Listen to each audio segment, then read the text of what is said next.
ऐसे युवा जिन्होंने अलग अलग प्रतियोगिताओं में भागीदार बनकर के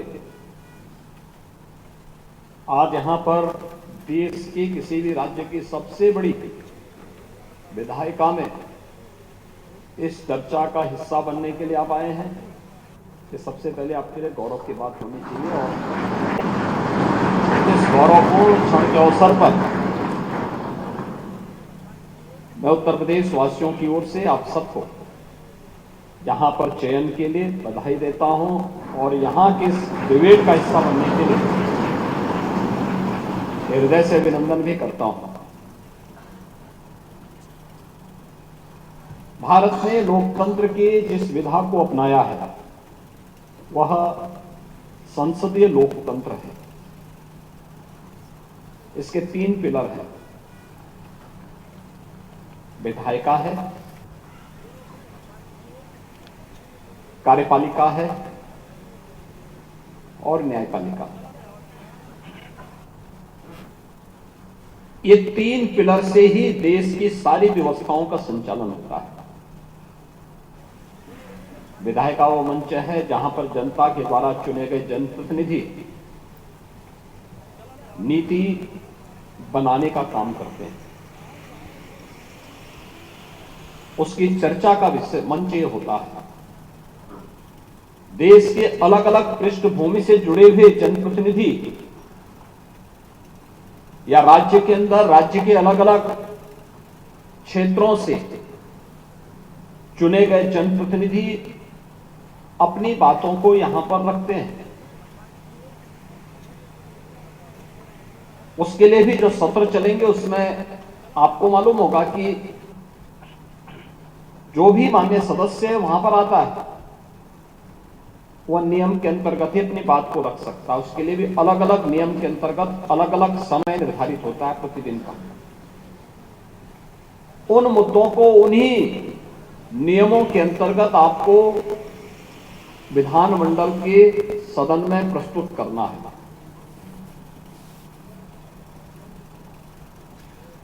और यहां पर जो नीति बनती है, जो कानून बनते हैं, जिन मुद्दों पे चर्चाएं होती हैं, फिर वही सरकार के पास जाती हैं और कार्यपालिका उसको इंप्लीमेंट करता है, उसको लागू करने का काम करता है, उसको आगे बढ़ाने का काम करता है। कहीं भी नियम विरुद्ध कोई आचरण न हो उसके लिए जनता के एक और मंच होता है जहां पर वह शासन के पास भी शिकायत कर सकता है। लेकिन अगर लगता है कि शासन अनसुना कर रहा है तो उसके लिए न्यायपालिका भी है। सामान्य रूप से अपराध होता है, उसको रोकने का दायित्व तो पुलिस के पास है। पुलिस कार्रवाई करती है, अपराधी को सजा देनी है तो न्यायालय उसको सजा देगा।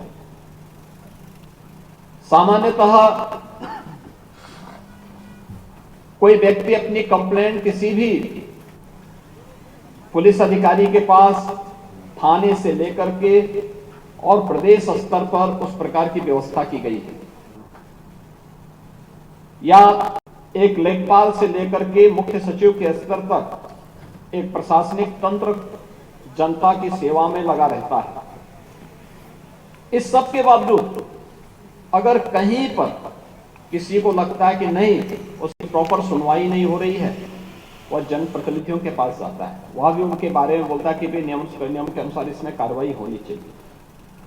लेकिन उसके बाद भी उसके लिए एक मंच और खड़ा होता है कि वह न्यायपालिका में जाकर के अलग अलग स्टेजेस होते हैं उसके भी, उसमें जाकर के अपनी बात को वहां पे रख सकता है। यानी ये तीनों एक दूसरे के विरोधी नहीं, तीनों एक दूसरे के पूरक हैं। एक नीति बनाने का काम करता है, यानी कानून भी बनाता है, एक उसको लागू करता है, और अगर कहीं पे कोई किसी प्रकार का कोई कंफ्यूजन है तो एक उसकी विवेचना करने का काम भी करता है या उसके परिमार्जन के लिए आगे उस दिशा में प्रयास भी करता है। इसलिए इन तीनों को एक दूसरे के पूरक के रूप में मानना चाहिए। जब तीनों मिलकर के कार्य करते हैं तो सुशासन के लक्ष्य को प्राप्त करने में मदद मिलती है।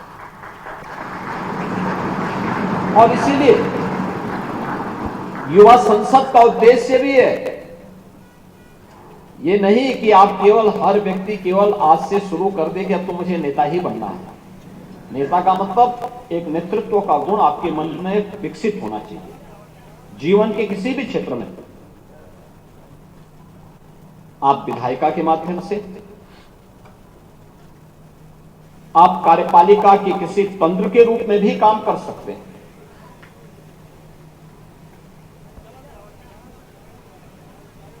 आप सर्विस भी ज्वाइन कर सकते हैं, उसके माध्यम से अपनी सेवाएं दे सकते हैं, व्यापार कर सकते हैं, अपना उद्यम स्थापित कर सकते हैं, न्यायपालिका की सर्विस में भी आप जा सकते हैं, हायर जुडिशरी की सेवा में या अन्य क्षेत्रों में भी जाकर के आप अपनी सेवाओं को दे सकें। लेकिन उन क्षेत्रों में कुछ विशिष्ट करने की, कुछ लीक से हट करके जब आप करते हैं वही लोगों के लिए प्रेरणादायी बनती है और वही नेतृत्व का गुण विकसित करने की एक नई कला आपके अंदर पैदा करती है। जब हम लकीर का फकीर बन जाते हैं, जब हम लकीर का फकीर बनते हैं और अपने कार्य से मुंह चुराते हैं तो वहीं पर हमारे पराभव का कारण बनता है। जब हम लीक से हट करके कुछ नया करते हैं, कुछ अच्छा करने का प्रयास करते हैं, कुछ अतिरिक्त करने का प्रयास करते हैं तो वह लोगों के लिए, सामान्य जन के लिए, समाज के लिए एक प्रेरणा बन जाती है और लोग उसको हाथों हाथ लेकर के जब सम्मान देते हैं तो वह एक नेतृत्व उस क्षेत्र में जो विकसित किया गया है वही एक लीडर का गुण होता है। ऐसे जीवन के किसी भी क्षेत्र में अनंत संभावनाएं होती हैं अपनी बातों को रखने का, अपने कार्य क्षेत्र को आगे बढ़ाने का। और इसीलिए प्रधानमंत्री मोदी जी ने यह सुनिश्चित किया कि देश की पूरी व्यवस्था का संचालन होता है एक संविधान से। हम कानून कोई भी बनाते हैं, भारत का संविधान हमारे सामने होता है। भारत का संविधान 26 नवंबर 1949 को बनकर के तैयार हुआ। उसका जो ड्राफ्ट था वह बाबा साहब डॉक्टर भीमराव अंबेडकर ने भारत के संविधान सभा को सौंपा था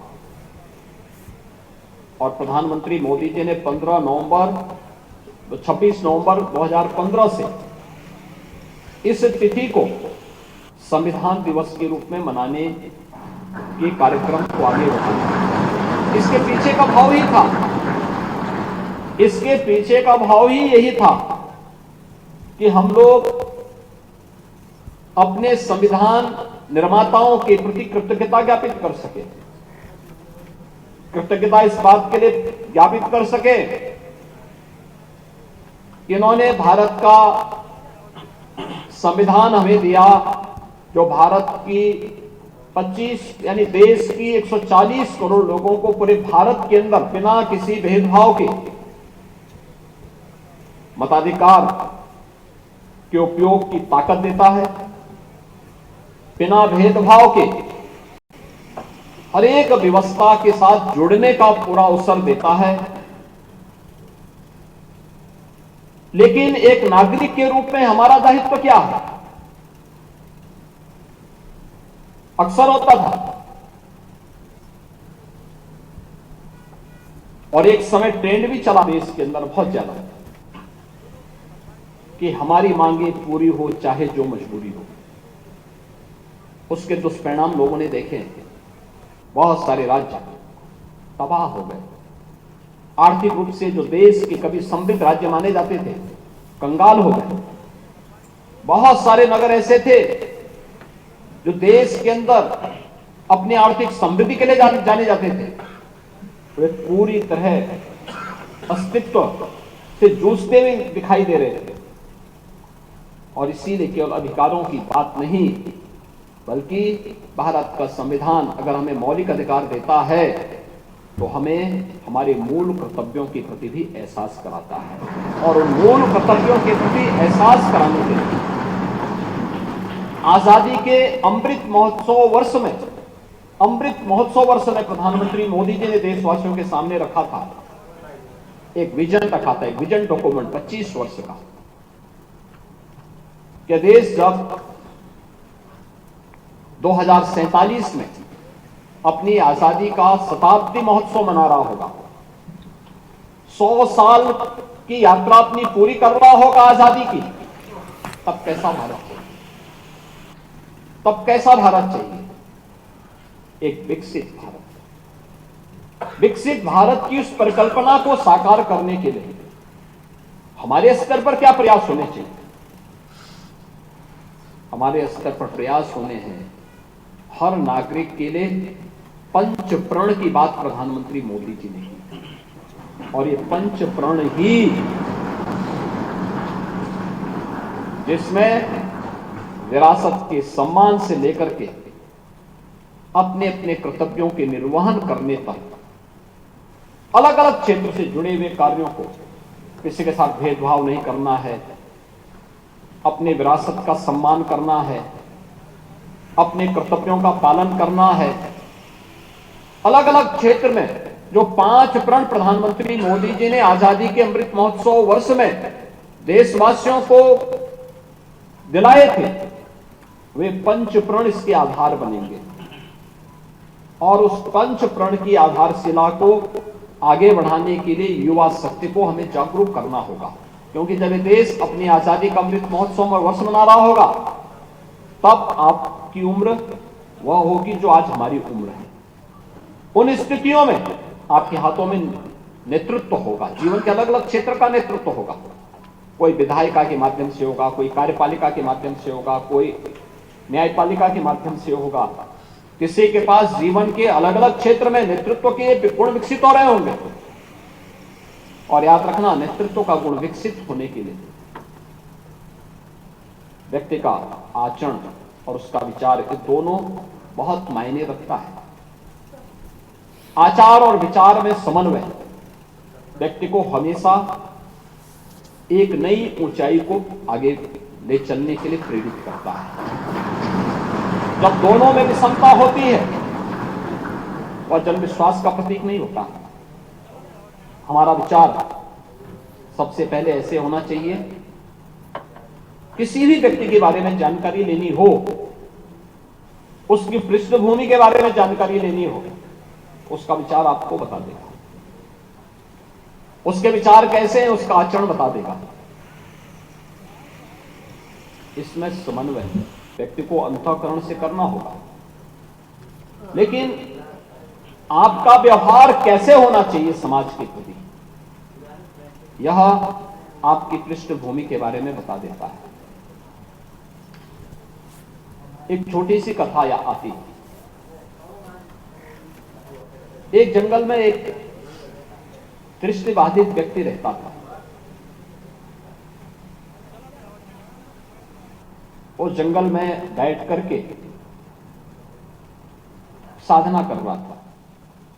ऐसे भी दृष्टिबाधित था, कोई दूसरा उपाय था नहीं, तो उसी जंगल में रह करके कुटिया बना करके रहता था। जो लोग वहां से गुजरते थे कुछ दे देते थे, तो अपनी आजीविका चला लेता था। एक दिन एक राजा शिकार खेलने के लिए जंगल में गया। तो चलते चलते चलते चलते वह बहुत अंदर चला गया।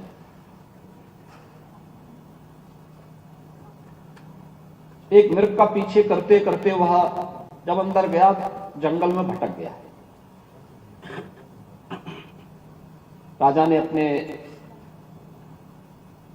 सैनिकों से कहा कि यार देखो, रास्ता ढूंढो, कैसे आगे निकलते हैं, और वो मृग किधर चला गया ये भी मालूम करो। तो सैनिक गए तो उनका मुकाबला उस वृद्ध दृष्टिबाधित व्यक्ति से होती है। तो वह व्यक्ति जब जाता है, सैनिक जाता है पहले, दृष्टिबाधित व्यक्ति को देख के कहता है कि का भाई सूरदास, तुमने कोई मृग को जाते हुए इधर से देखा है? तो उसने कहा भी मैं कैसे देख पाऊंगा, मेरे पास खुद ईश्वर ने आंख ही नहीं दी है, दृष्टि ज्योति ही नहीं दी है, मैं कैसे बता सकता हूं। खैर, वह अभद्र व्यवहार करते हुए आगे बढ़ गया।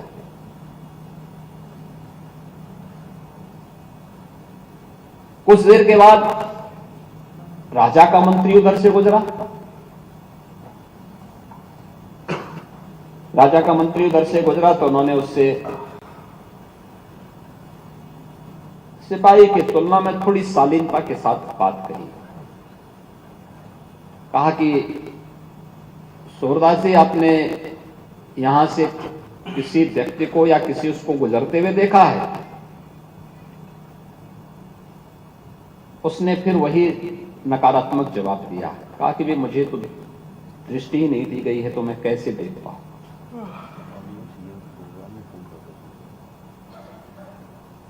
कुछ देर बाद वहां पे राजा पहुंचे। राजा वहां पहुंचे, कुटिया के पास गए, उन्होंने पहले उसे प्रणाम किया।